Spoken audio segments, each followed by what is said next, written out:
I think he won the third, and then the fourth was kind of like a weird toss-up. He did get off a little bit on the fourth. But by that time, dude, like when somebody's off to like 3 straight rounds in a row, the fight is over. Ian started off great. I think he won the first part of that 5th round. When he was assertive and he was throwing his strikes, he had some success. Yeah, he started off really good with the fight, with faking that kick, staying in the center. But it's almost like he gets into this playful mode. Almost a little bit too much respect for Islam. That's exactly what I'm trying to tell you, bro. Everything is just like a having fun kind of type of attitude. And you create a storyline of respect. That's not it, man. That's not the UFC, bro. I have to start by telling you guys that Ian Garry was so well prepared that he fought about as good a fight as you can against Islam Makhachev.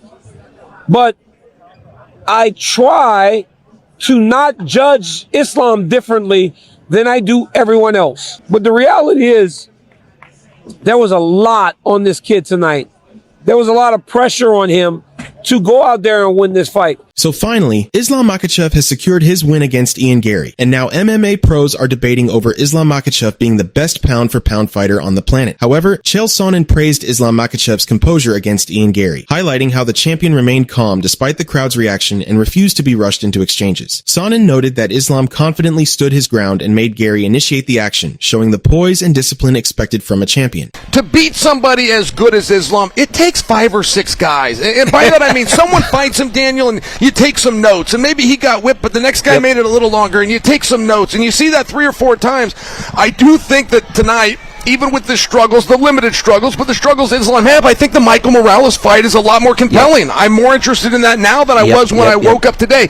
Islam stayed very composed. This is something else he deserves credit for.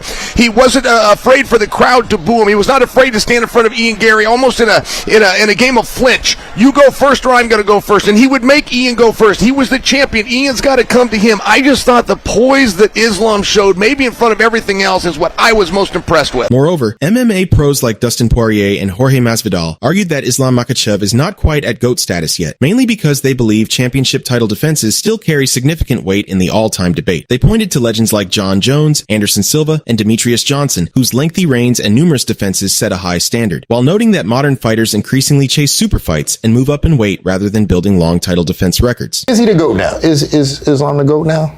I'm not saying that yet, only because I'm still old school with title defenses mean a lot. Yeah. And you go back to Anderson Silva, Demetrius Johnson, if we're talking about GOAT of all weight classes, I don't know if he's there yet. To me, John Jones is the GOAT. And 2 of those title defenses at lightweight were to a 45er, so kind of like, you know. And to guys, I'm not taking it away from him, and even Dustin, but that adds a more. Even Dustin made featherweight before. Charles Oliveira made featherweight before. Mm-hmm. These 170 pounders that he's going to be going against, that like could never make that, you know. Yeah. Even 55. Yeah.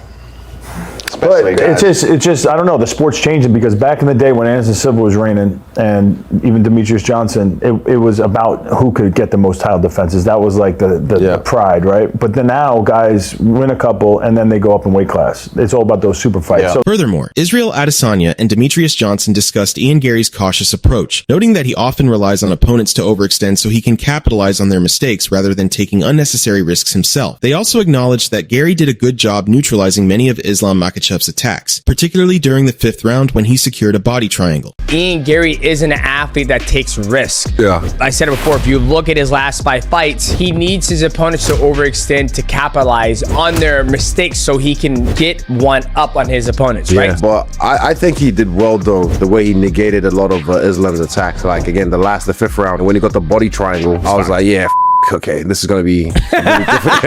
It's going to be difficult for Ian to squeeze out of. If he beats Michael Morales and Pratis next. Retire. Just retire on top.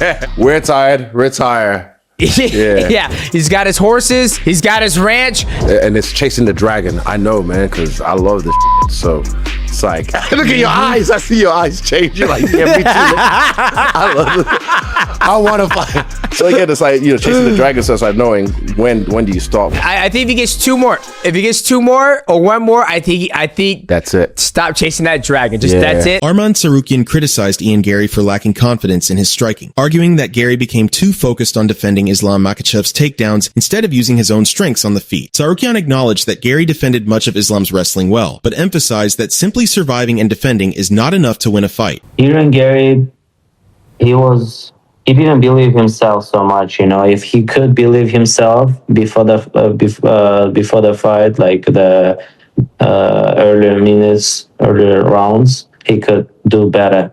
But like he didn't do anything. He was just like thinking about defend the takedown, but he forget that he's a striker. You gotta strike. How are you gonna win? You just stay there like this and doing nothing. Like how you wanna win this fight?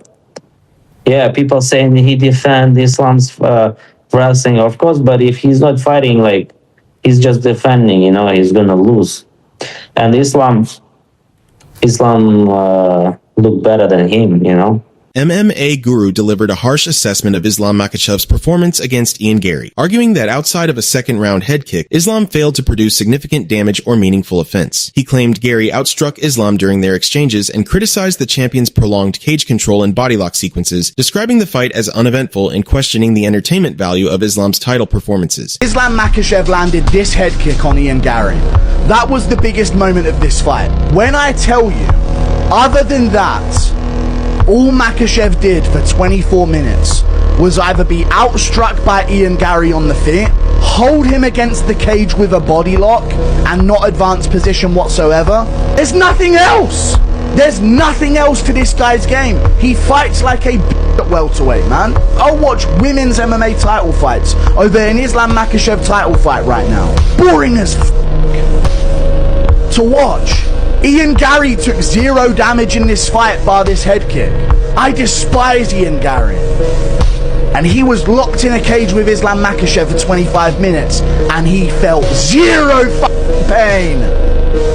That's lame. Ariel Helwani highlighted Islam Makhachev's historic achievement at UFC 330, noting that the champion extended his winning streak to 17 consecutive victories and became the 5th fighter to successfully defend a title in 2 different weight classes. Helwani emphasized that the biggest milestone was Islam surpassing Anderson Silva's legendary 16-fight winning streak, while also pointing out that he did not break any title defense records. UFC 330 just wrapped up seconds ago in the Philadelphia, as the cool kids say, Philadelphia, Pennsylvania.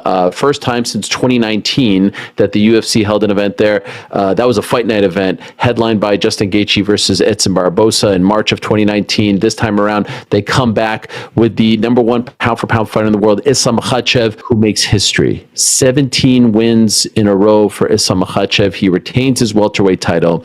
As GC just said, if you were watching the post show, and the watch party, tremendous job by both GC and Rick. A, for the watch party, but B, for like actually doing it in those outfits for the entire time. I mean, the dedication to the bit. Primo, 5th fighter to defend a title in 2 different weight classes. Perhaps most importantly, in my opinion, 17th win in a row, breaking Anderson Silva's record, which was 16 wins in a row. He did not break any title defense records or any. That's it for today's video. So what are your thoughts on this? Share your thoughts in the comment section and make sure to subscribe and like if you enjoyed the video. Also check our other videos on the screen right now.